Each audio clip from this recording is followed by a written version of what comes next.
dalam proses penemuan kembali ini atau kita tentu harus dilakukan dengan cara yang hati-hati, sistematis, dan penuh kesabaran karena untuk mendapatkan apa yang kita lakukan hari ini dalam bentuk penelitian itu nanti mungkin akan jadi dasar teori kemudian di masa yang akan datang. Jadi dan kalau kita melihat tadi riset itu banyak macam jenisnya ya, jadi bisa tergantung dengan pendekatan yang digunakan, berdasarkan tempat, berdasarkan bidang ilmu yang diteliti, berdasarkan teknik atau cara memperoleh data, dan juga berdasarkan jenis data atau informasi yang diperoleh. Sehingga kita mengenal ada riset dasar, ada riset terapan gitu ya. Jadi kemudian juga kita mengenal ada riset kualitatif dan kuantitatif. Jadi kalau kualitatif ini lebih menyoroti aspek mencari faktor-faktor yang mungkin berhubungan, jadi mengkualifikasi ya, melihat tidak membutuhkan angka-angka, tetapi bagaimana bisa menjawab suatu permasalahan itu munculnya oleh kenapa, ya melalui misalnya melalui deep interview atau melalui forum group discussion misalnya. Meet the expert misalnya gitu, kita menemui para ahli di bidang tersebut sehingga kita mendapatkan gambaran ataupun suatu masalah. Ini biasanya banyak dilakukan di penelitian-penelitian sosial. Juga ada penelitian namanya kuantitatif. Jadi kuantitatif itu kita mengkuantifikasi, jadi mengestimasi dalam berapa besar dalam bentuk angka. Kalau kualitatif itu tidak penting angka, tetapi lebih melihat kenapa masalah ini muncul, faktor apa yang mempengaruhinya. Nah, tapi kuantitatif ini kita biasanya mencari juga hubungan sebab akibat antara satu faktor dengan faktor yang lain. Misalnya hubungan antara rokok dengan kanker paru misalnya. Nah, ya itu yang kita berusaha mencari faktor-faktor secara teoritis yang kemudian juga kita kaitkan dengan studi di lapangan. Misalnya kita cari evidence base-nya di lapangan, berapa besar pengaruh rokok itu terhadap kejadian kanker paru misalnya, sehingga nanti kita dapat dalam bentuk prevalence ratio ataupun dalam bentuk odds ratio ataupun dalam bentuk relative risk yang nanti kita bisa peroleh. Nah, itu yang nanti dikuantifikasi.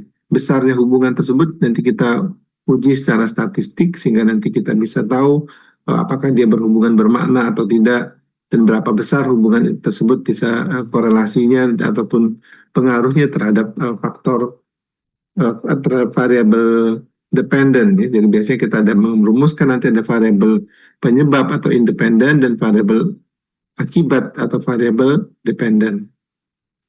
Ini biasanya kuantitatif. Beda dengan kualitatif tadi, lebih menyoroti suatu permasalahan yang nanti mencari akar masalahnya apa dalam bentuk diskusi mendalam dan sebagainya. Nah, kemudian berdasarkan juga cara kita menganalisis ya, mencari hubungan sebab akibat, ada yang kita kenal sebagai deskriptif. Deskriptif ini hanya mencari gambaran tentang what, where, who, kemudian juga when ya, dan juga bagaimana dan how, itu yang biasanya kita deskripsikan dari suatu kejadian. Misalnya tadi tentang kanker paru-paru misalnya, pada usia berapa banyak muncul terjadinya, dan pada faktor risiko apa saja yang terlibat di situ. Ya, kita masih mendeskripsikan who-nya. Kemudian when-nya juga kita kapan misalnya terjadi. Kemudian tapi tidak mencari hubungan sebab akibat, tidak menjawab pertanyaan why, mengapa ini bisa terjadi. Nah, untuk mencari hubungan tersebut, maka nanti kita masuk dalam desain penelitian namanya analitik. Okay, kalau deskriptif itu hanya describe, hanya mendeskripsikan sehingga tidak ada variabel independen dan dependen. Berbeda dengan variabel analitik. Jadi kalau penelitian analitik ini atau desain penelitian analitik, maka dia harus ada faktor penyebab dan ada faktor akibat ya. Jadi ada variabel independen dan variabel dependen ya. Independen itu adalah faktor sebab atau etiologi ataupun faktor risiko, dan ada variabel dependent, faktor akibat ataupun output yang terjadi akibat adanya si ini. Ya. Analitik pun nanti kita akan terbagi dalam bentuk dua. Ada yang kita kenal sebagai kita hanya mengobservasi saja, misalnya melihat, itu yang nanti kita sebut sebagai analitik observasional. Kemudian ada yang memang kita melakukan suatu intervensi kepada subjek penelitian kita. Nah, yang akan dilihat itu adalah akibat dari perlakuan tersebut. Jadi kita misalnya memberikan eh, terapi tertentu, baik itu terapi farmakologi, terapi pembedahan, terapi psikologis misalnya, ataupun dalam bentuk edukasi, itu juga termasuk dalam suatu tindakan yang kita kenal sebagai suatu experimental study, ataupun dikenal sebagai, kalau di rumah sakit kita nyebutnya sebagai clinical trial, ya. Jadi karena settingnya adalah di klinis, pada pasien. Dan ini biasanya dilakukan juga pada animal dalam bentuk perlakuan pada hewan coba, misalnya pada tikus dan sebagainya. Ini adalah suatu penelitian analitik yang kita kenal sebagai eksperimental. Tetapi kalau observasional, kita hanya mengamati, kita tidak melakukan suatu intervensi pada subjek penelitian. Walaupun kita mengambil darah misalnya, kita melakukan pemeriksaan, tetapi itu bukan yang akan mempengaruhi. Tetapi kalau yang nanti dilihat pengaruh dari perlakuan kita, itu maka disebut sebagai suatu penelitian eksperimental. Oke, ya. Ini tadi sudah saya sebut ada eksperimental dan non-eksperimental. Jadi non-eksperimental ini sering disebut sebagai observasional. Oke, mungkin saya tidak perlu lagi ini. Jadi hasil penelitian itu yang kita harapkan, tentu penelitian itu adalah suatu penelitian yang valid dan reliable. Ya, arti itu tepat sasaran dan akurat, ya. Jadi kalau misalnya diulang-ulang, dia hasilnya juga tidak akan berbeda jauh. Oke. Nah, tentu yang mempengaruhi validitas ini adalah suatu desain penelitian. Tadi sudah kita sebut beberapa desain jenis penelitian. Desain penelitian ini yang terdiri atas suatu kerangka konsep, dan juga kita ada suatu metode penelitian. Jadi kerangka desain penelitian ini sekali lagi ditentukan oleh kerangka konsep yang kita bentuk. Dari mana kita bisa mendapatkan kerangka konsep? Tentu dari proses pencarian kita melalui literatur review. Kita melakukan suatu penelitian, itu kan pasti tidak ujuk-ujuk, ya. Pasti ada dasar teori yang menyertainya. Biasanya ada kerangka teori, nanti ada kerangka konsep. Kalau dalam pendidikan kita buatnya seperti itu, ya. Baik untuk skripsi, untuk tesis S2 maupun disertasi, selalu ada kerangka teori dan kerangka konsep. Karena kerangka konsep ini adalah produk dari hasil elaborasi kita sebagai peneliti terhadap teori yang terjadi. Misalnya tadi kita melihat pengaruh rokok terhadap kanker paru-paru misalnya. Nah, ini adalah satu fenomena yang kita lihat, kenapa ya pada orang yang mengidap CA paru itu lebih banyak pada perokok. Nah, ini suatu gap atau suatu ide yang muncul kepada kita, tapi kita harus mencari mengapa bisa demikian, ya. Nah, itu nanti tentu kita akan kembali ke literatur, kita akan kembali ke buku, kita akan cari di jurnal dan sebagainya yang menjadi pendukung kita. Oh, ternyata dalam rokok itu mengandung A, B, C, D, F, G, zat-zat yang karsinogen yang nanti bisa menyebabkan teraktivasinya gen-gen penyebab, gen-gen onkogen misalnya seperti itu. Ataupun ada yang lain misalnya, ya. Ini yang perlu kita cari. Nah, dari situ kita akan membuat suatu kerangka konsep.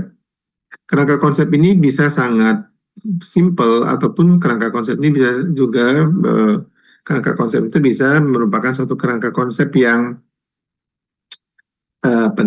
yang complicated, ya. Nah, dan biasanya ada kerangka konsep itu yang kita kenal kerangka konsep etiologik, itu yang kita mencari hubungan sebab akibat. Jadi kita dari sekian banyak faktor resiko yang mungkin, maka kita ingin melihat bagaimana akibatnya itu nanti kita sebut kerangka konsep etiologis, ataupun kerangka konsep ya hubungan sebab akibat, ya. Jadi tetapi ada lagi hubungan sebab akibat ini dalam kerangka konsep ini, dia multifaktorial. Jadi output itu ataupun hasil ataupun apa namanya luaran ataupun variabel dependent itu disebabkan oleh bukan hanya satu faktor, tapi banyak faktor. Nah, ini juga disebut kita sehingga nanti akan membuat kerangka konsep ataupun pohon kerangka konsep itu ada faktor-faktor risiko yang kita identifikasi, kemudian nanti menyebabkan itu tadi variabel dependent yang satu gitu ya. Jadi misalnya diabetes misalnya berhubungan juga dengan genetik, berhubungan dengan ras, misalnya berhubungan juga dengan kebiasaan mengkonsumsi alkohol, misalnya berhubungan juga dengan IMT, nah itu tuh banyak faktor yang menyebabkannya sehingga nanti eh, kita akan melihat seberapa besar pengaruh dari masing-masing faktor. Jadi kerangka konsepnya pasti akan berbeda dengan kerangka konsep etiologis yang tadi biasanya cuma satu faktor sebagai penyebab, itu ya.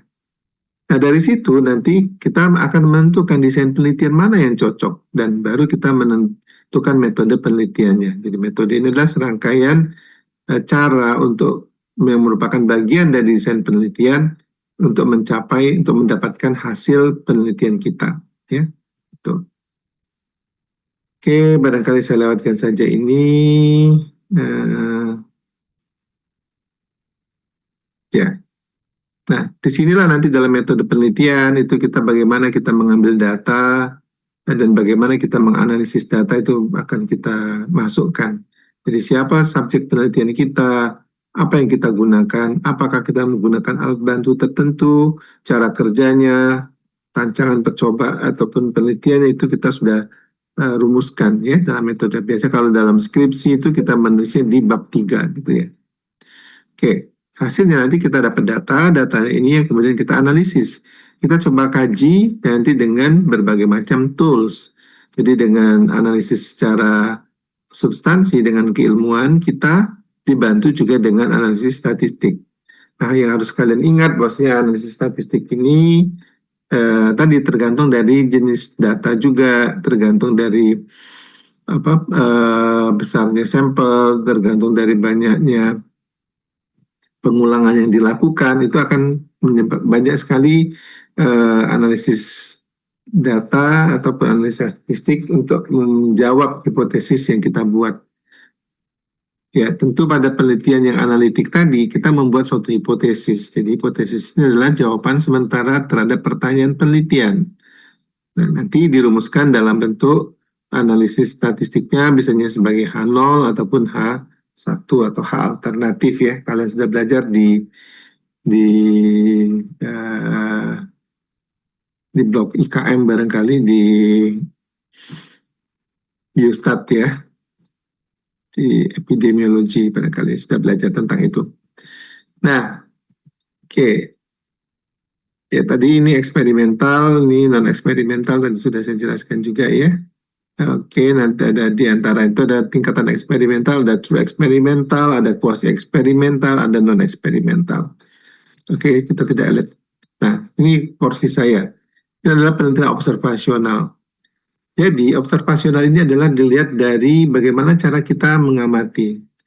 Observasional sebagai namanya, kita hanya mengobserve, hanya melihat, mengamati, tidak melakukan intervensi. Sehingga tadi berdasarkan intervensi yang dilakukan, kita kenal tadi ada eksperimental, ada yang non-eksperimental. Non-eksperimental itu adalah observasional, jadi kita hanya melihat bagaimana pengaruh variabel dependent dan independent dalam suatu populasi yang terdiri atas berbagai macam orang ataupun individu, yang di situ nanti kita bisa amati apa pengaruhnya ya. Jadi kalau misalnya tadi pada perokok, orang yang kebiasaan merokok dengan kanker paru tadi misalnya. Nah, kita mengamati pada subjek yang kita lihat kanker paru itu ternyata ada yang perokok, ada yang tidak merokok, gitu ya. Nah, itu nanti kita cari hubungan sebab akibatnya.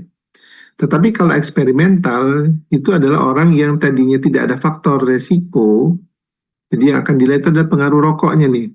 Jadi orang yang tidak merokok, kemudian kita kasih rokok sekian lama, sampai nanti ada yang manifest katakanlah 10 tahun, kemudian dia ya ada yang kena kanker, ada yang tidak kena kanker. Nah, itu yang kemudian kita coba analisis ya. Itu yang kita kenal sebagai eksperimental. Jadi pengaruh rokoknya yang akan kita lihat. Tapi di sini kita tidak punya, kita hanya mengamati saja. Ya. Sehingga observasional ini terbagi atas ada namanya deskriptif yang tadi saya sampaikan sudah. Deskriptif itu hanya to describe, hanya untuk menggambarkan what, when, where, who, dan how-nya saja. Bagaimana karakteristik pasiennya, kapan itu terjadi, di mana itu bisa terjadi. Kemudian bukan mengapa bisa terjadi ya, why kita tidak bisa jawab dengan deskriptif. Ya, how itu artinya hanya melihat bagaimana berat ringannya dan sebagainya itu bisa kita jawab dengan di deskriptif. Karena kita tidak mencoba mengkaitkan satu dengan yang lain, ya. Nah, tetapi pada analitik kita sekali lagi mencoba mengkaitkan satu dengan yang lain. Faktor-faktor yang sudah kita identifikasi itu kita analisis satu persatu, termasuk nanti yang main problem ataupun variable independen yang utama yang ingin kita lihat. Ini makanya disebut sebagai analitik. Nah, berdasarkan waktunya analitik ini observasional analitik, jadi ini observasional jangan lupa disebut ya, observasional analitik itu ada namanya cross sectional, ada case control dan ada cohort. Jadi cross sectional itu kita datang pada satu populasi di mana di populasi itu ada variabel dependent dan variabel independent bersamaan. Kemudian kita kumpulkan. Jadi semua subjek yang ada di sini kita ambil. Jadi misalnya kita datang pada suatu daerah yang mengalami kejadian luar biasa atau wabah misalnya diare. Nah, kita tidak tahu nih penyebabnya apa diare ini ya. Ya, secara teoritis kita pikirkan juga hubungannya mungkin ada hubungan dengan kebiasaan penggunaan sumber air bersih misalnya air minum lah katakan gitu. Ada yang menggunakan di kampung tersebut ada yang menggunakan pump, ada yang menggunakan air sumur, ada yang menggunakan sungai sebagai sumber air rumah tangganya begitu. Nah, itu kita amati pada saat yang bersamaan. Jadi kita lihat nanti berapa banyak orang yang diare, ada yang tidak diare kita ambil juga. Dari orang diare itu ada yang menggunakan sumur, ada yang menggunakan sungai, ada yang menggunakan pump. Masing-masing kita dapat datanya. Dari kelompok yang tidak diare, kita pun juga akan penggunaan sumber airnya juga sama, ya. Nanti kita dapat tabel 2x2. Nah, case control kita bagi dalam dua kelompok nih. Ada kelompok kasus, ada kelompok kontrol. Jadi kelompok kasus sudah kelompok yang sudah dengan luaran positif. Misalnya tadi kita lihat orang yang apa namanya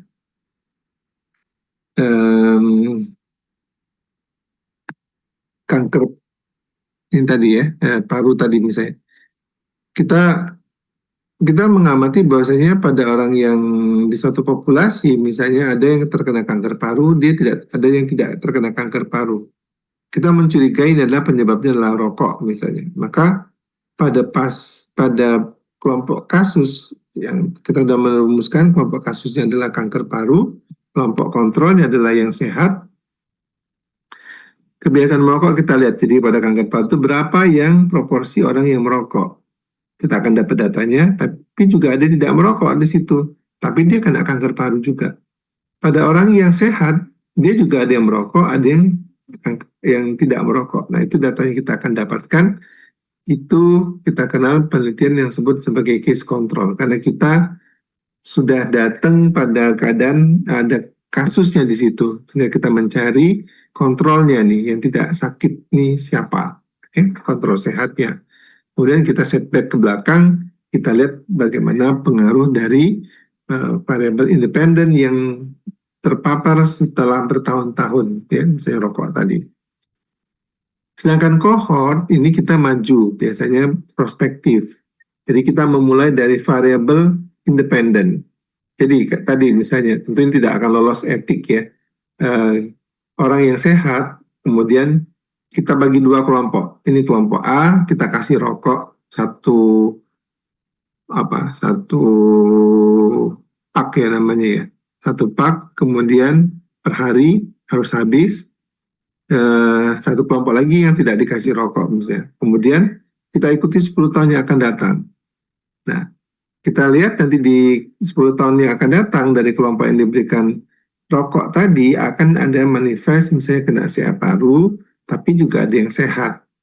Sementara pada kelompok yang tidak diberikan eh, rokok itu juga nanti setelah 10 tahun kita amati juga berapa yang kena kanker paru, berapa yang tidak kena kanker paru. Nah, nanti kita hitung berapa P-nya, berapa nilai kemanaannya, dan juga kita hitung berapa nilai odds rasionya, ya, kemungkinan odds dari akan munculnya kanker paru dari mereka yang merokok. Nah, itu biasanya ada muat luarannya dalam bentuk P dan dalam bentuk OR, odds rasio. Sedangkan kohort itu sama, nanti kita akan mulai dari yang sehat, kemudian kita berikan paparan, ada juga yang tetap tidak diberikan paparan, diikuti selama periode tertentu, kemudian dianalisis, kita juga akan dapat tabel 2x2, sehingga nanti kita dapat nilai P, nilai kemanaannya, dan juga kita akan dapat nilai relative risk ya kita menyebutnya, bukan odds ratio. Oke. Sampai di sini ada yang mau ditanyakan?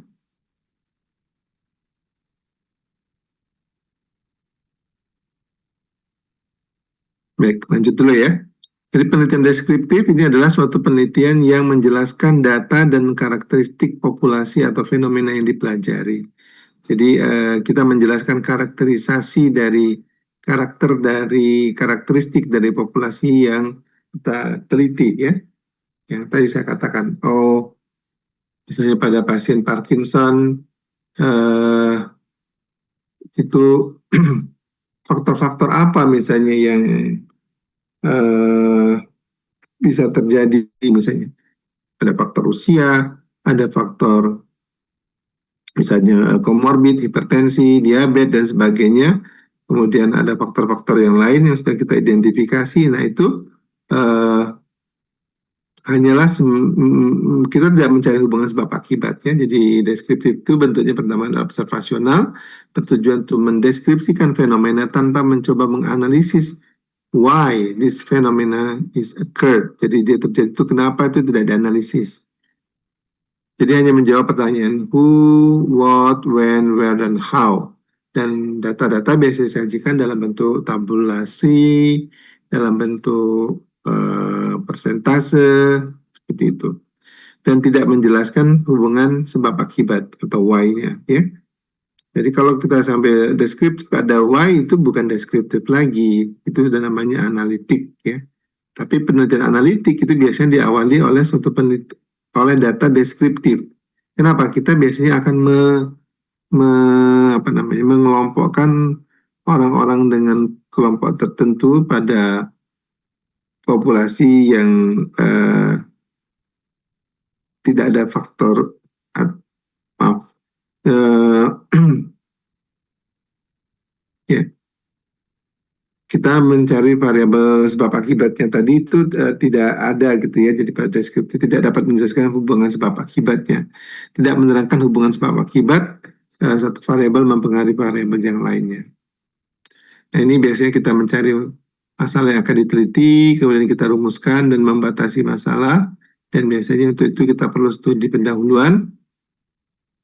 Setelah itu kita kumpulkan datanya nih. Jadi misalnya semua pasien dengan si Amami di poliklinik bedah misalnya, kita ambil semua gitu ya. Nanti kita lihat distribusi umurnya, kita lihat misalnya hubungannya dengan paritas, kita lihat hubungannya dengan tingkat sosial ekonomi, kita lihat hubungannya dengan kebiasaan-kebiasaan tertentu misalnya ya, makanan ataupun kebiasaan rokok dan sebagainya. Nah, itu adalah suatu kita ambil datanya dan kita merumuskan dan teknik pengumpulan data, kemudian ada kriteria klasifikasi. Jadi biasanya data itu kan Kalau cuma kita tampilkan dalam bentuk angka-angka yang tidak teratur itu agak sulit kita menarik kesimpulan. Dan nanti untuk itu biasanya kita ada pengelompokan data, diklasifikasikan data, misalnya umur, ada umur muda, ada umur pertengahan, ada umur tua, misalnya seperti 20 sampai dengan 25 sampai 30 tahun, misalnya usia ya, 31 sampai dengan 50, di atas 50. Itu adalah suatu teknik yang nanti kita mengklasifikasikan data untuk mendapatkan gambaran seberapa besar permasalahan tersebut. Jadi kalau cuma datanya bentuknya tidak diolah, sulit kita nanti untuk mengambil kesimpulan. Ya, data itu diolah dan akhirnya kita menarik kesimpulan. Nah, jadi deskripsi itu sekali lagi adalah dia mendeskripsikan tentang ciri yang menarik dari suatu kelompok kasus ya, dan tanpa hipotesis. Kenapa? Karena dia tidak perlu jawaban.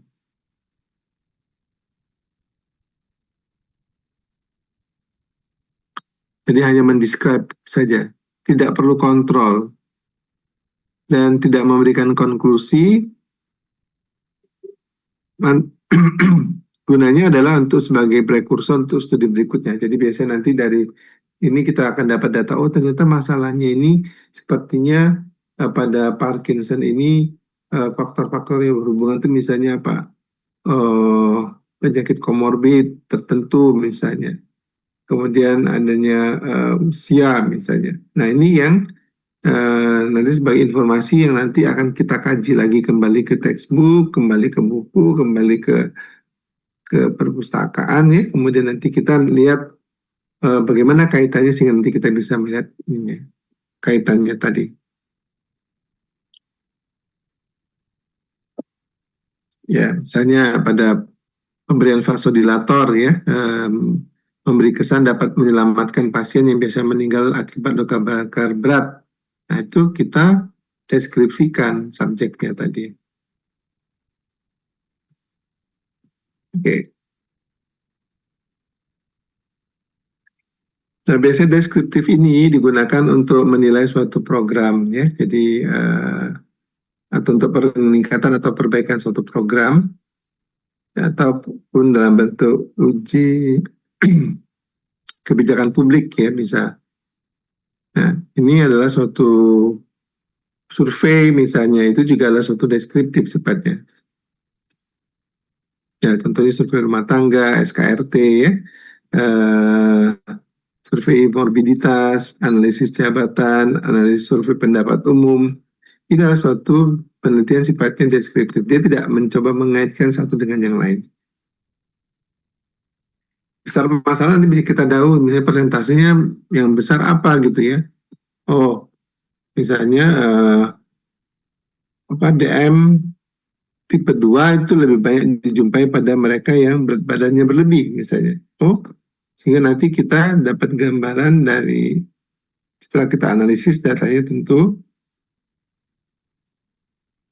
kita akan mendapatkan apa namanya gambaran dari suatu populasi tersebut, faktornya itu seberapa besar untuk terjadi. Nah, ini mungkin nanti bisa menarik untuk penelitian selanjutnya, kita bisa lakukan suatu analisis.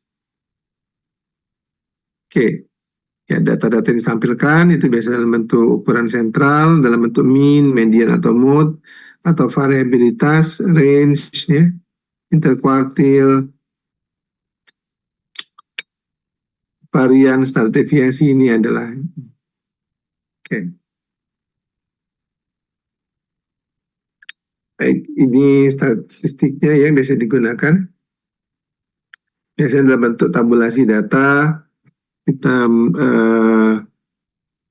mempersentasekan ataupun membuat proporsi tertentu sesuai dengan keilmuan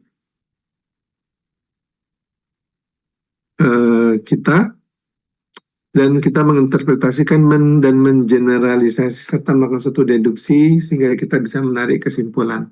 Oh, dari sekian banyak ini misalnya faktor yang berhubungan dengan kejadian misalnya prolaps uteri, uterus yang turun misalnya, Oh, itu berhubungan dengan paritas misalnya, berhubungan dengan usia, bukan berhubungan sih, banyak pada usia-usia tua misalnya, pada mereka dengan primigravida misalnya, maaf, pada multigravida misalnya, ataupun grande multi anak di atas 5 misalnya. Nah itu informasi-informasi yang mungkin menarik untuk kita diskusikan pada penelitian selanjutnya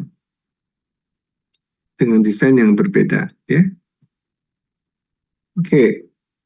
Baik, tadi kita sudah mengenal ada 3 ya untuk observasional, ada cross seksional. Sebentar.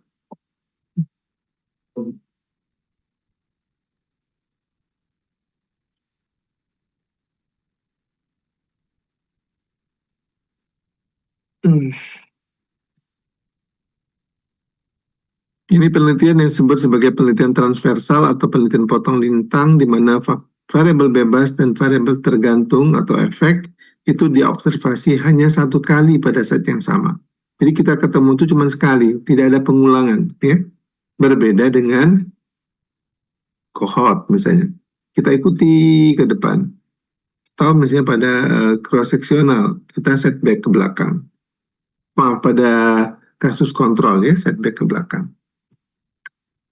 Nah ini, jadi misalnya kita tahu perjalanan penyakit itu, orang tuh sakit itu tidak mungkin terjadi begitu saja, pasti ada paparan dari agent dan juga ada host yang terlibat gitu ya. Nah, di sini ada variabel resiko, faktor resiko eksternal yang akan mempengaruhi kaitan antara agent dengan dengan hostnya, ya. Sehingga nanti juga ada faktor risiko internal dan ada faktor risiko eksternal. Nah, ini yang nanti coba kita bisa lakukan analisis ataupun kita identifikasi semua. Nah, jadi cross sectional ini termasuk analitik atau termasuk deskriptif?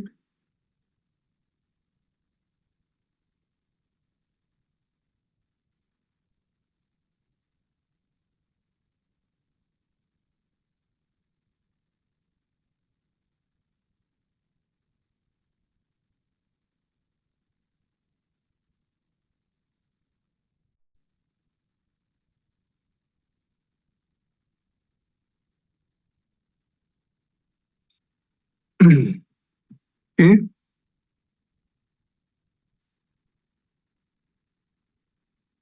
Jadi ada faktor risiko, ada efek ya. Jadi kita lihat pada mereka dengan ada efeknya ini, ada punya faktor risiko, pada kelompok yang punya faktor risiko juga ada tidak ada efek ya. Itu.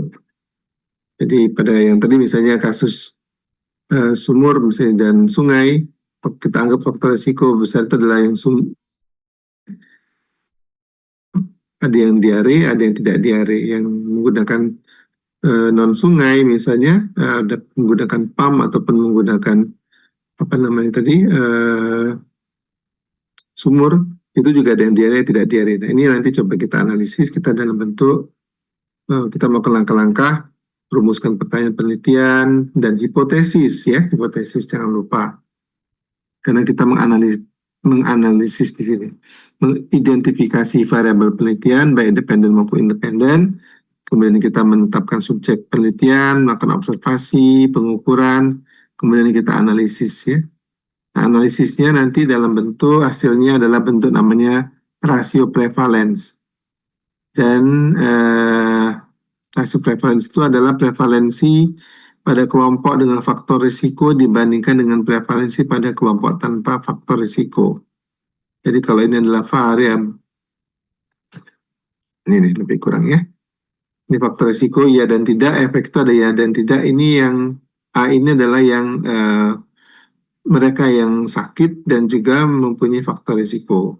Sedangkan yang B itu yang tidak sakit ya, yang sehat kata tidak diare tapi dia mempunyai faktor risiko, minumnya dari sungai misalnya. Tetapi yang sakit juga bisa berasal dari yang tidak ada faktor risiko, dari mereka yang menggunakan sumur ataupun suban gitu. yang menggunakan sumur dan juga menggunakan maaf, yang efek ya yang tadi yang sakit itu juga ada yang tidak menggunakan sungai ya.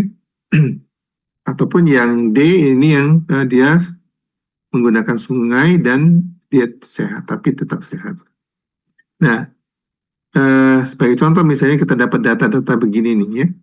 Jadi yang sakit ada 14 totalnya, yang menggunakan sumur itu ada 20, yang menggunakan sungai, maksud saya yang tidak menggunakan sungai ada 20 juga, yang sakit ada 21, dan yang sehat ada 19 ya.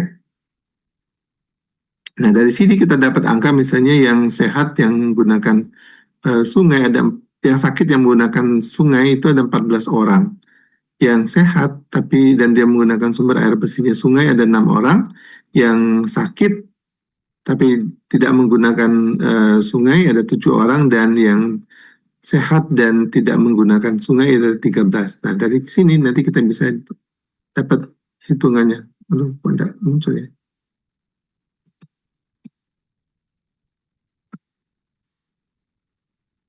Maaf, ini tadi ya. Ini kita bisa hitung nih, RP-nya, rasio prevalence-nya. Jadi A per A plus B. Jadi kalau ini tadi A, ini per A plus B, artinya per faktor risiko, ya, yang punya faktor risiko, dibandingkan dengan yang B, dibandingkan dengan yang C, mereka yang sakit ya, yang mempunyai efek, tetapi dia tidak mempunyai faktor risiko. Nah itulah rasio prevalence. Jadi prevalensi pada kelompok dengan faktor risiko dibandingkan dengan prevalensi pada kelompok tanpa faktor risiko. Jadi ini A per A plus B dibandingkan dengan C per C plus D. Sehingga nanti kita dapat angka seperti ini. Kalau dia prevalence rasionya di atas 1, ataupun sama dengan 1, artinya dia tidak ada efek ya. Tapi kalau lebih dari 1 itu faktor risiko, bukan faktor risiko. Jadi kalau memang nanti dapatnya 2,3, ini tadi misalnya kita ambil data tadi, mana tadi? Nih, jadi kalau ini tadi berapa tadi? 14 per 21 dibagi dengan 7 per 14 per 20 dibandingkan bagi 7 per 19 ya. Nah itu kalau nilai nanti di atas 1 berarti dia faktor risiko sungai sebagai faktor risiko untuk terjadinya diare. Seperti itu. Ini kelebihan dari cross seksional, jadi mudah, ekonomis, dan hasilnya cepat ya. Jadi karena kita sekali datang, kita mengukur variabel dependen dan independen pada saat yang bersamaan. Kemudian kita dapat meneliti banyak variabel sekaligus dan kemungkinan drop out-nya kecil karena kita cuma sekali melakukan pengukuran. Dan tidak ada banyak hambatan etik ya. Dan kita juga menjadikan ini sebagai dasar untuk penelitian yang lebih lanjut. Kalau demikian kelemahannya juga ada ya, sulit menetapkan mekanisme sebab akibat karena itu mungkin tidak terlalu jelas ya. Subjek penelitian cukup besar biasanya, bila variabel banyak dan faktor risiko relatif jarang ditemukan, kurang tepat untuk penyakit dengan kurun waktu yang pendek ya. Nah ini kurang cocok ya karena waktunya pendek. Dan kalau kita lihat dari hierarkinya, cross-seksional itu mempunyai kedudukan yang paling lemah dibandingkan dengan case control ataupun cohort. Jadi yang paling tinggi itu adalah hierarki adalah cohort, kemudian case control, dan baru nanti cross-seksional ini. Dan dia tidak bisa menggambarkan perjalanan penyakit ya, sehingga itu sebagai faktor diagnosis, prognosis, dan sebagainya ini sulit kita nih. Nah, rancangan kedua adalah rancangan kasus kontrol. Jadi kasus kontrol ini mempelajari seberapa jauh faktor risiko mempengaruhi efek. Sama sebetulnya ya. Hanya saja kita secara retrospektif nih, faktor risiko dipelajari melalui pendekatan retrospektif efek yang diidentifikasi saat ini. dan faktor risiko diidentifikasi di masa lalu. Artinya syaratnya untuk case control itu faktor risiko itu harus mendahului efek yang terjadi. Misalnya tadi rokok dengan kanker paru, ya pasti rokok duluan ini ya. Jadi tidak mungkin asumsi kita bahwasanya rokok ini sebagai faktor risiko. Jadi ada paparan,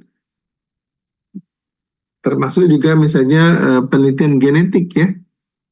Misalnya nih, seperti beberapa waktu yang lalu mungkin di kuliah-kuliah saya sering sampaikan tentang polimorfisme misalnya. Polimorfisme itu adalah suatu variasi genetik yang terjadi pada suatu individu yang terjadi di bawah sejak lahir.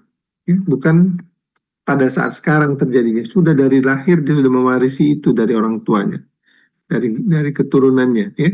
Kemudian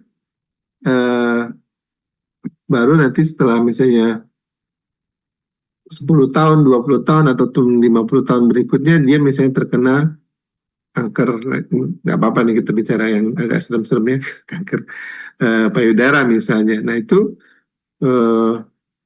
kemungkinan ada faktor di kelemahan di genetiknya juga ada. Ya. Sehingga penelitian-penelitian genetik itu kalau kita sudah bisa melihat bagaimana interaksi antara gen dengan kejadian suatu penyakit, itu nanti bisa menjadi prediksi juga di masa yang akan datang. Hingga beberapa hal misalnya kita bisa melakukan suatu tindakan pencegahan sebelum munculnya penyakit tersebut ya. Jadi misalnya kalau dia tergolong orang yang gennya tidak baik untuk apa namanya hormon misalnya ya, jadi kemungkinan untuk adanya kelebihan hormon estrogen itu akan menyebabkan terjadinya siamame misalnya. Artinya orang ini sebaiknya tidak terlalu banyak kontak dengan hormon. Jadi misalnya pun kalau memang nanti dia menggunakan kontrasepsi, kita tidak anjurkan menggunakan kontrasepsi hormonal. Ataupun hormon ini kan bisa dari fitoestrogen misalnya ya. Dia harus mengurangi konsumsi kacang-kacangan, termasuk misalnya tempe, tahu yang kita ketahui juga berfungsi sebagai fitoestrogen. Nah, oke ya, jadi case control ini, jadi kita mulai di sini. Kita mengidentifikasi dari kasus, ada kontrolnya, kemudian di sini ada proses matching ya, matching dan non matching bisa kita lakukan. Matching ini adalah kita memadankan antara kasus dengan kontrolnya.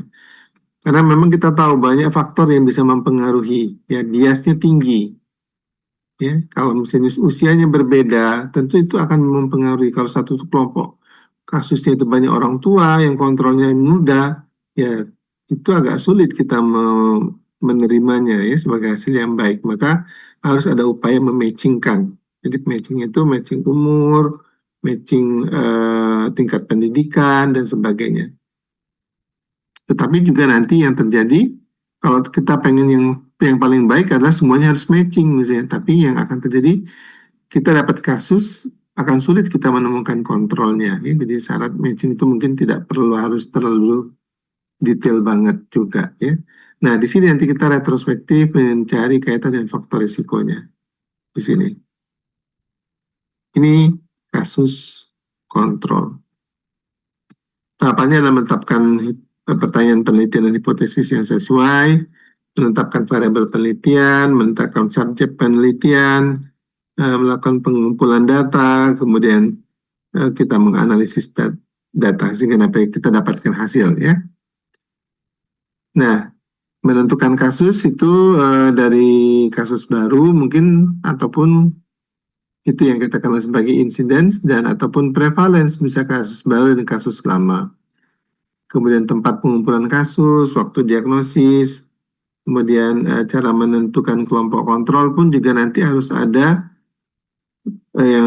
yang sama dengan kasusnya, makanya tadi saya katakan ada matching. Nah, kontrol sendiri itu boleh lebih dari satu kelompok ya, bisa lebih dari satu kelompok. Tergantung.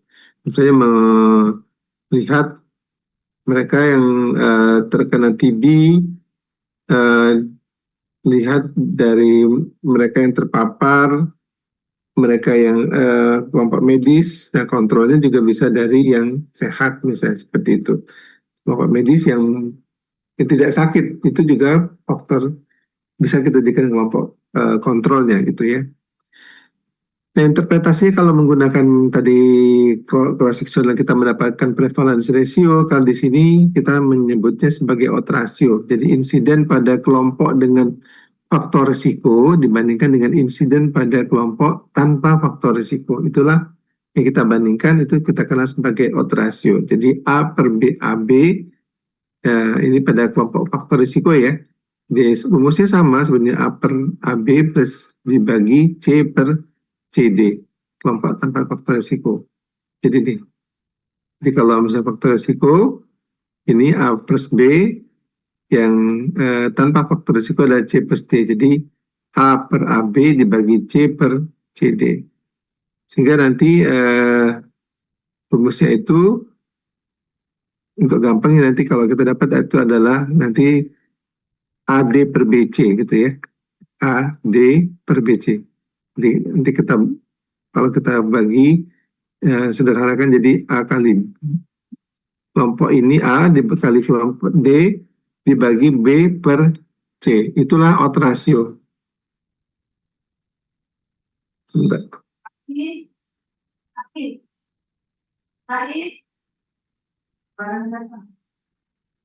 Nah, kelebihan kelompok kasus kontrol ini cocok untuk kasus yang jarang ditemukan ya, dan hasilnya juga cepat dan ekonomis. Dan penelitian ini biasanya subjeknya lebih sedikit, berbeda dengan tadi biasanya sampelnya harus besar ya. Kita case control ini biasanya sampel tidak banyak. Dan mengetahui sejumlah faktor mungkin berhubungan dengan penyakit. Dan kesimpulannya korelasinya lebih baik dibandingkan dengan cross-sectional yang tadi sudah kita sebut-sebut. Dan tidak mengalami kendala etik karena kita kayak tadi misalnya diberikan intervensi dengan rokok orang sehat, itu kan pasti tidak lolos kaji etik ya. Cuman kelemahannya ada banyak bias. Nah, makanya tadi ada salah satunya adalah matching yang kita lakukan. Kemudian tidak diketahui pengaruh variabel luar yang tak terkendali dengan teknik matching. Ini yang mungkin juga berpengaruh ya, biasanya cukup tinggi. Dan kadang pemilihan kontrol itu akan menjadi sulit ketika kita matchingnya banyak. Jadi kita dapat kasus wanita dengan usia 35 tahun, tapi dia juga misalnya nanti kita harus cari yang dari suku Palembang misalnya. Nah, maka nanti kontrolnya yang non sebentar. Saya pindah dulu lagi, ada yang mau bertanya.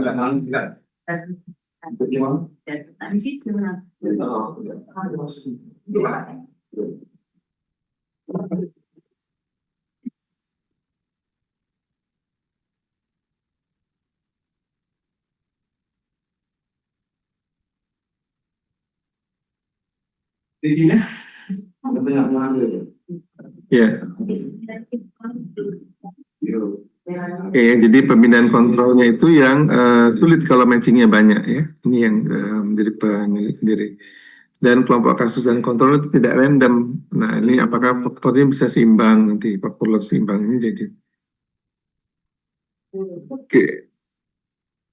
Terakhir adalah cohort study sih. Jadi kita membandingkan dua kelompok dengan variabel independen yang berbeda. Jadi kita mulai dari variabel independen nih. Jadi misalnya tadi saya katakan yang ekstrim saja ya, tentu tidak mungkin kita bisa lakukan.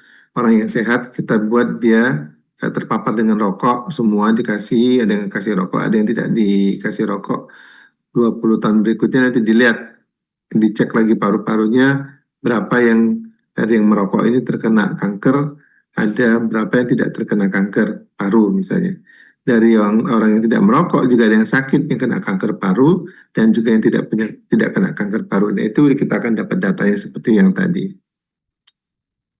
Jadi dalam studi ini kelompok orang yang terpapar atau expose pada suatu penyebab agent, kemudian diambil sekelompok lagi yang tidak mempunyai ciri-ciri yang sama dengan kelompok pertama.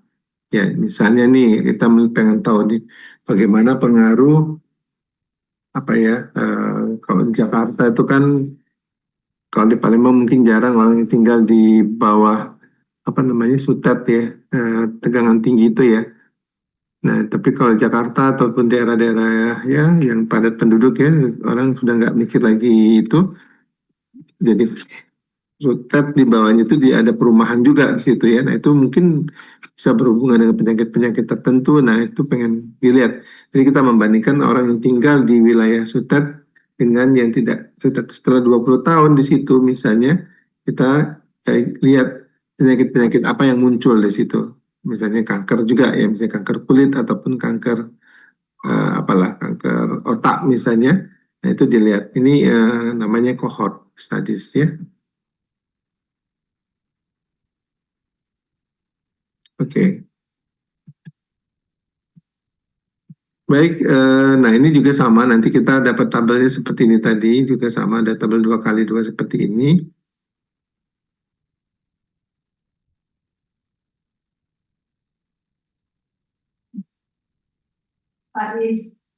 Ya, rumusnya juga sama ya, A per AB dan C per CD. Ini yang kita akan dapatkan, tapi kita tidak nyebutnya sebagai prevalence ratio ataupun ini tadi kita menyebutnya sebagai relative risk kalau dia cohort ya, jadi resiko relatif. Baik, sampai di sini ada yang mau ditanyakan? Ini simpel sebetulnya. Sebetulnya ada satu lagi yang tadi di deskriptif ya, mungkin untuk kalian di tahap apa namanya skripsi itu sangat memungkinkan. Jadi kadang kita, jadi kalau kita lihat di dalam yang analitik ini, itu kan selalu akan ada dua kelompok ya, ada dua kelompok yang uh, oh mana tadi ya? Ada dua kelompok, artinya ada nanti kita mengkategorisasi terhadap faktor resiko. Ada dua faktor resiko, ada efek ataupun variable dependennya dua juga gitu kan. Nah, ada dua, artinya kita membandingkan pada dua populasi, tergantung dari apa yang kita lakukan, dari disease-nya dulu atau kita dari faktor risikonya. Nah, tetapi ada kesulitan kita untuk penelitian skripsi itu, kita mungkin lebih banyak melakukan penelitian yang sifatnya deskriptif ya. Mana sih deskriptif tadi?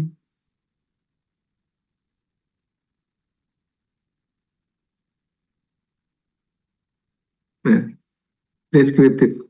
Mungkin tidak deskriptif ini kita bisa lakukan analisis. Bisa nggak menurut kamu?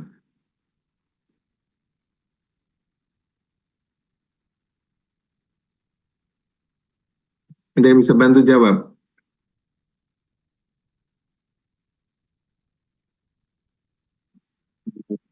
Saya bisa, Hmm? Bisa? harusnya bisa. Harusnya bisa.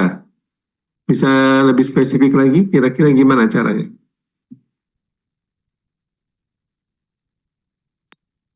Eh, tapi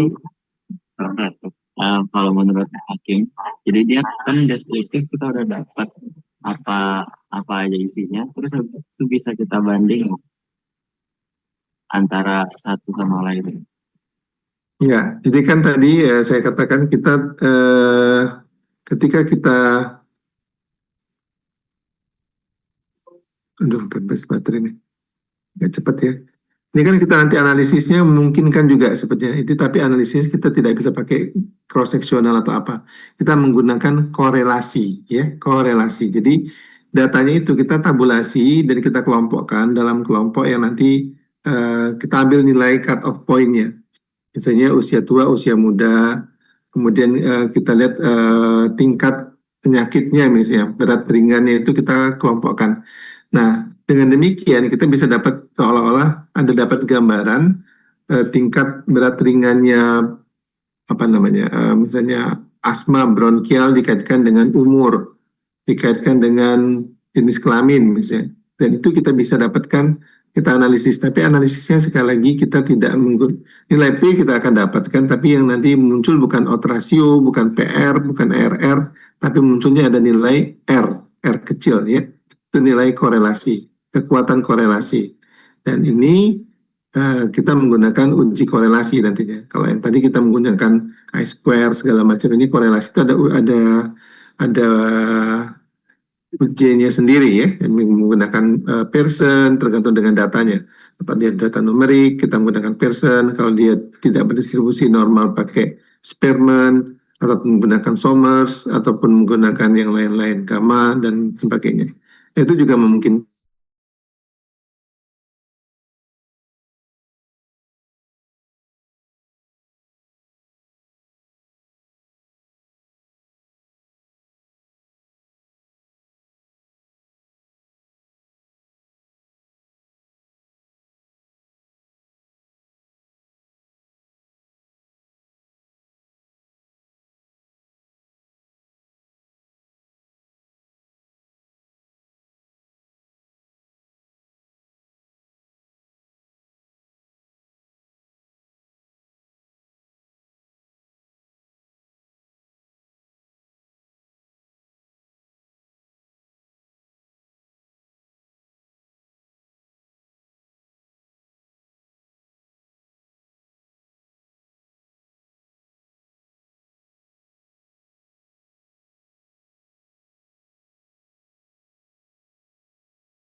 Maaf tadi pakai laptop yang lama itu agak bermasalah memang. Tapi materinya ada di sana masalahnya ya. Itu yang. Jadi intinya adalah tadi kita bisa nyambung sedikit ya sebelum kita tutup. Di penelitian deskriptif itu bisa juga kita lakukan analisis, tapi analisisnya tidak bisa seperti tadi yang studi cross-seksional ataupun kita menggunakan prevalence ratio ya, jadi nilainya PR-nya di atas 1, tapi kita akan lihat dari nilai R. Saya yakin kamu udah belajar ya waktu di blog berapa itu di IKM sama Bu Ica atau Pak Edi Roklin ya mungkin. Nah itu Bu Pariana tentang itu. Jadi ada ujinya, kita bisa manfaatkan. Jadi kita akan bisa untuk, jadi kita menggunakan data itu kita stratifikasi, artinya dikelompokkan. Jadi misalnya kelompok, kita bisa nanti melihat bagaimana pengaruh dari, tapi biasanya itu misalnya tingkat berat ringan, karena kita hanya pada satu populasi ya, populasinya misalnya pada penderita asma misalnya. Nah, kita pengen tahu misalnya pengaruh dari apa ya? Pengaruh apa? Olahraga misalnya, pengaruh melihat ya, pengaruh dari olahraga pada pasien-pasien asma. Nah, kalau kita menggunakan desain cross-seksional tadi misalnya, kita harus ada dua kelompok kan? Ada kelompok yang asma dan tidak asma, harus ada kontrol tadi kan? Nah, tetapi pada deskriptif kita tidak perlu ada kontrol, kita bisa hanya pada semua pasien asma yang berobat di poliklinik pulmonologi penyakit dalam misalnya, nanti kita lihat mereka yang melakukan senam asma itu gimana. Artinya apa di situ? Yang pasien asma nanti kita klaster, kita bagi dalam kelompok, misalnya asma berat dengan asma ringan.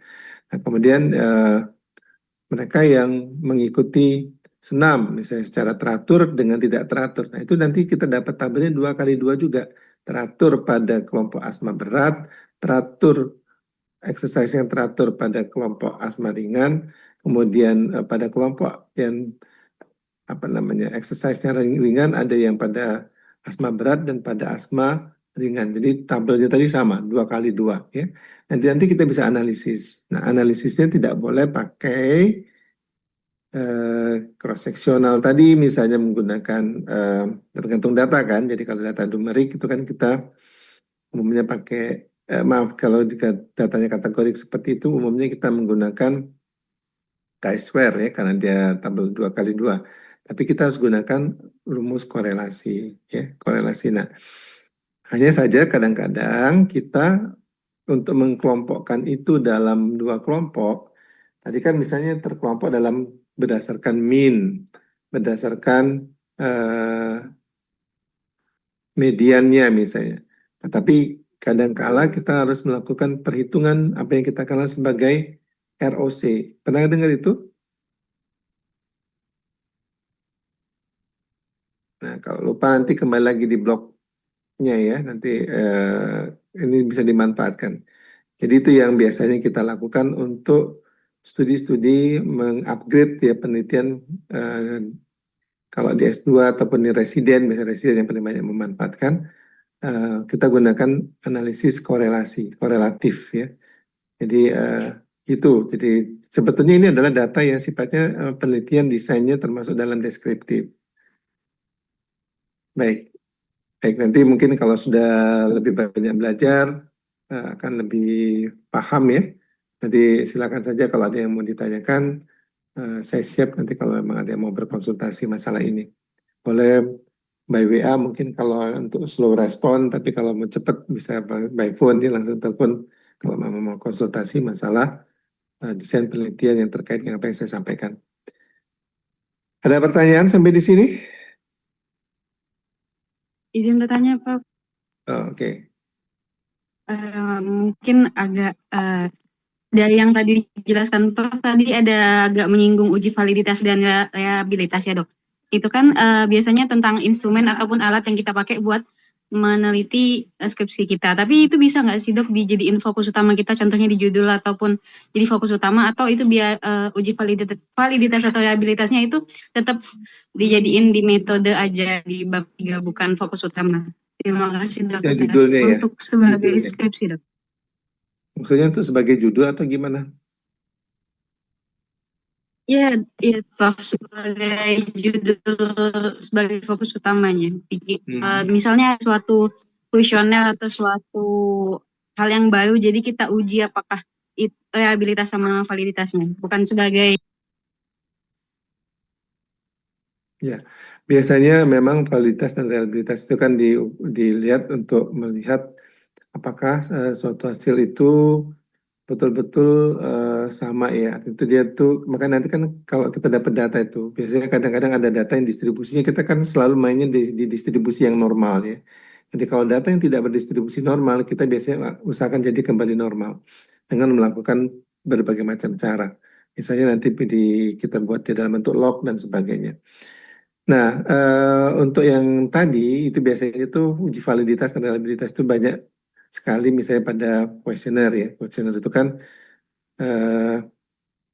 untuk bisa dipakai itu tidak bisa semua pertanyaan itu kita langsung jadikan misalnya kita mau jadikan dia untuk data untuk data kita ke sampel ya ke pasien ataupun ke masyarakat yang akan kita jadikan subjek penelitian kita itu tapi harus dilakukan uji dulu terlebih dahulu ya apa namanya uji validitas dan reliabilitas. Nah itu ada toolsnya juga ada Krokenbach dan sebagainya itu adalah alat ataupun uji untuk melihat sehingga nanti pertanyaan-pertanyaan kita itu kita ujikan dulu pada kelompok kecil orang. Jadi kalau misalnya nanti dia tidak valid, nanti ada dapat ini ya tidak valid, artinya kita tidak boleh pakai kalimat itu. Nah mungkin kalimatnya diganti ataupun nanti di drop diganti dengan pertanyaan lain dan itu harus diuji dulu nih sampai nanti kita dapat dia valid.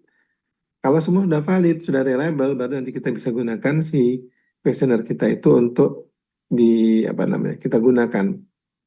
Nah, sehingga kadang-kadang kita sering menggunakan kuesioner yang sudah diakui validitasnya, misalnya untuk melihat apa namanya fungsi kognitif ya kita menggunakan Mokaina misalnya, indeks Mokaina. Kita untuk melihat yang lain-lain kita menggunakan skor-skor yang sudah ada misalnya ya. Nah itu adalah dasarnya juga dari kuesioner yang kemudian sudah dilakukan uji validitas dan reliabilitas dan itu sudah ini. Nah apakah itu bisa nanti untuk skripsi kita? Itu biasanya hanya sebagai tools ya, itu untuk apa namanya untuk kita mendapatkan hasil data. Tetapi untuk dijadikan tentu itu tujuannya apa misalnya kuesioner yang kita gunakan itu untuk mendapatkan apa misalnya untuk mengukur apa ya misalnya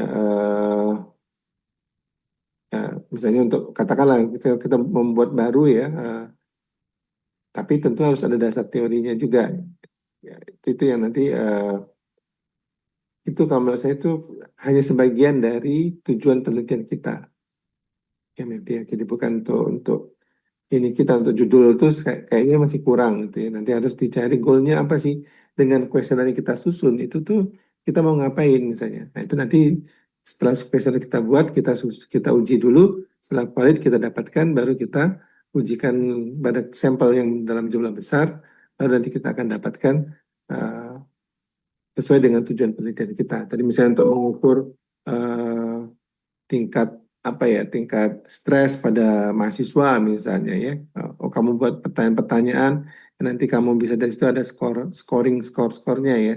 Nah, itu kan agak tidak mudah juga ya untuk sampai ke situ. Baik, masih ada lagi? Terima kasih. Baik, sama-sama. Alifah.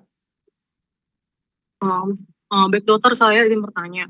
Itu kan kalau skripsi saya tuh dia mencari hubungan antara P angel dengan faktor risiko sarkopenia pada alutut. Nah, namun dari penjelasan dokter tadi, kalau misalkan case control itu kan dengan kasus yang jarang terjadi. Lalu berdasarkan data dan penelitian yang ada, sebenarnya judul dari penelitian saya itu sebenarnya datanya masih minim. Apakah dari penelitian saya itu bisa menggunakan case control? Lalu kalau saya lihat penggunaan cross sectional analitik itu juga bisa digunakan. Jadi baiknya menggunakan apa ya dok? Terima kasih. Ya, jadi itu tadi kalau yang cross sectional itu kan biasanya dalam jumlah besar ya. Karena itu kan nanti kita untuk oh ya tadi saya kurang tambahkan. Untuk penelitian analitik itu kita kan bekerja pada sampel ya. Jadi tujuannya adalah kita jadi untuk eh, sedangkan kesimpulan yang kita buat itu kan kita akan menariknya ke populasi. Kalau populasi kan nggak mungkin kita lakukan semua, pasti populasinya banyak, katakan ribuan, nggak selesai penelitian kita. Maka kita bekerja, kita membuat sampel. Nah, sampel itu kan ada minimum sampel size ya, ada hitungan N-nya berapa. Ada rumusnya sendiri, ada misalnya Z alpha kali P kali Q per D kuadrat misalnya untuk yang cross seksional. Tergantung juga nanti kalau misalnya ada simpangan baku ataupun nilai apa namanya itu ya, ya lupa tuh. Nah itu nanti ada hitungan-hitungannya. Nanti kamu lihat lagi rumus besar sampel itu nanti kita bisa dapat angka segitu ya. Jadi misalnya untuk melihat perbedaan pada dua populasi tadi misalnya pada sarkopenia dengan tidak sarkopenia. Kalau memang sudah sarkopenia dengan tidak sarkopenia itu sudah kita bisa tentukan ya tentu mungkin kalau cross sectional case control itu biasanya lebih kecil ya karena eh, kebanyakan ya karena memang untuk cocok untuk kasus-kasus yang ini. Tetapi untuk skripsi juga saya pikir tidak harus dipaksakan untuk sampai ke situ. Artinya pun kalau memang disetujui dengan pembimbing sudah diskusi ya kalian dengan pembimbing sudah dapat ya dapat dapat pembimbingnya masing-masing sudah dapat. Sudah dok. Oh sudah ya saya saya pesan aja sih nanti tolong disampaikan ke pembimbing. Jadi jangan juga nanti penelitian skripsi ini menjadi hambatan tersendiri banyak yang tidak selesai karena skripsinya gitu ya. Kita di kedokteran di PSPD termasuk alhamdulillah yang tidak terlalu banyak masalah. Tahun lalu kita PSPD itu hampir lulus 100%, 99% ya. Hanya satu mahasiswa yang tertinggal di skripsinya. Nah, tapi di prodi yang lain saya masih melihat di gigi, di keperawatan, di psikologi itu masih banyak yang tertinggal di skripsi. Ya mungkin karena memang nanti kita akan coba perbaiki ya. Dari sistem memang mereka mulainya dari semester yang akan di semester akhir baru mulai. Nah, kita kan sudah mulai di awal dulu. Blok-bloknya itu di awal ini sudah mulai dulu, nanti skripsinya tinggal ngumpulin data dan pada waktu bloknya jalan itu tinggal maju ujian. Nah, eh, jadi mungkin pertama jangan sampai juga menyulitkan. Jadi kalau misalnya ada yang tidak memungkinkan untuk kasus kontrol ataupun cross seksional, nggak apa-apa, gunakan tadi yang saya katakan tadi, deskriptif, tapi kamu bisa melakukan korelasi. Itu di PPDS itu banyak yang pakai itu ya. Saya kebetulan juga banyak membimbing mahasiswa PPDS untuk untuk tesis mereka. Ya, kita mau maklumi karena kesulitan di lapangan untuk misalnya mendapatkan sampelnya, walaupun mungkin untuk S1 kan pasti dari yang ada di ini ya, di yang ada di medical record, jarang yang kita ngambil di itu. Nah, tapi bisa gunakan tadi yang saya bilang uji korelasi seperti itu. Jadi kalau tadi sarkopenia dan non sarkopenia apa yang tadi lihat tadi hubungannya apa? Izin dong, hubungan derajat Q angle terhadap terjadinya sarkopenia pada pasien OA lutut. Hmm, ya. Ya harus dilihat juga itu cukup banyak tidak kasusnya ya, jangan sampai nanti menyulitkan kita. Jadi kalau hubungan itu biasanya kan pasti di analitik ya, analitiknya tadi kembali ke tiga desain tadi yang kita mainkan. Tapi kalau misalnya judulnya korelasi ini dengan terjadinya OA lutut atau pada derajat gradasi atau berat ringannya OA lutut, nah itu kita sudah ditutup hanya pada OA saja, tidak ngambil yang non OA. Kayak tadi misalnya judulnya seperti itu, ada kemungkinan kita harus ngambil yang non OA. Jadi dari pasien yang berobat di polirematologi, mungkin ada yang OA, ada yang non OA gitu kan. Nah, non OA itu sebagai kontrolnya, yang OA itu sebagai kasusnya. Nanti baru kita lihat variabel independen yang akan kita lihat. Apa tadi itu tadi saya lupa namanya, agak kurang jelas suaranya. Izin dong, hubungan derajat Q angle terhadap Angel. ya Q angle. Yang itu ada datanya terus nggak di itu ya, di apakah itu protap yang sudah biasa dilakukan? Izin ada dok. Hmm. Ya, coba lah nanti coba dilihat dulu. Maka nanti ada lakukan uji pendahuluan ya sebelum memulai. Ada baiknya kalian juga nanti ke medical record misalnya untuk lihat apakah memang kasusnya di medical record itu ada atau tidak. Kadang-kadang ya mohon maaf di negara kita ini kan medical record itu belum, ya RSMH terutama ya saya lihat belum terlalu baik pencatatannya karena memang mungkin masih sekarang dalam proses perbaikan lah ya karena sudah lebih tertata. Tetapi ada data-data yang tidak terrecord di situ, padahal ada datanya. Nah itu yang kadang-kadang agak sayang kita ya. Jadi penelitian itu terpaksa di data tidak lengkap kan di drop itunya sampelnya nggak bisa diambil. Nanti sebelum memulai ya, jadi jangan sampai nanti itu sudah disetujui ininya untuk maju sudah proposal ternyata harus revisi. Nah itu kan repot nanti, jadi memanjang juga nanti skripsinya. Oke, prinsipnya bisa ya Alifa. Jadi kalau memang mau pakai itu ya pilih salah satu, tapi disesuaikan juga dengan jumlah N-nya tadi. Untuk mengetahui berapa jumlah sampel yang akan kita gunakan, kita harus tahu proporsinya ya, ataupun kita tahu nilai simpangan baku kalau dia data di dalam bentuk numerik ya. Nanti itu tergantung dari jenis data yang nanti kita lihat. Ada rumus-rumusnya itu kan. Nanti kamu pelajari lagi tentang menghitung jumlah sampel. Saya sangat yakin itu sudah pernah diajarkan di blog sebelumnya. Baik dokter, terima kasih banyak atas jawabannya ya dok. Baik. Cukup? Cukup dok. Baik. Baik. Mungkin kita cukupkan saja ya pertemuan kita sampai di sini. Nanti kalau misalnya ada hal-hal yang mau ditanyakan, saya siap aja kalau memang nanti ada akan berdiskusi terkait apa yang sudah saya sampaikan. Terima Terima kasih. Saya akhiri. Sekali saya mohon maaf tadi laptop ini memang agak bermasalah. Tadi siang saya mau itu udah dia mati, nggak nyala-nyala, jadi harus didinginkan dulu. Mungkin kayak udah panas sekali. Terima kasih sekali lagi. Saya akhiri. Assalamualaikum warahmatullahi wabarakatuh. Selamat sore. Salam sejahtera untuk kita semua. Waalaikumsalam. Terima kasih, Prof. Terima kasih, dokter. Ya, oke. Oke. Ya, izin lihat ya.